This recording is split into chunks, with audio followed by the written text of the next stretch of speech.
How big is an office space?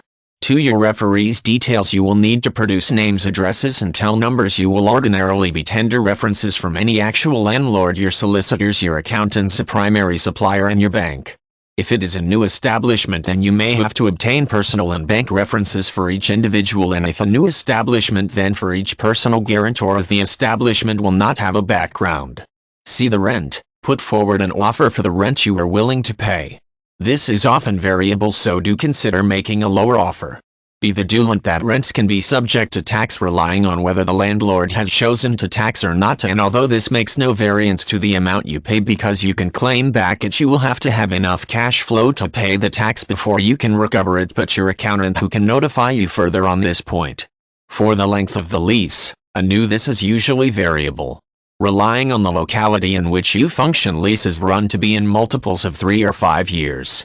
Duration of 3, 5, 6, 10 and 15 years are quite normal. Generally, the smaller and economical the shop, the more probable that the landlord will consent to a lower lease term, and the same is correct of underperforming fields where there is an intensified turnover of tenants. Landlords take care to like lengthy terms rather than scant, but if you are worried about taking on an extended lease, deliberate considering a tenants only break option, say at the exit of year 3 and perhaps also further on in the term. Work out how long you can hold out for fiscally if things go dreadfully wrong, and suggest a break at that juncture. Regrettably, many shops seem to collapse, so it is important that you work out your exit procedure in advance.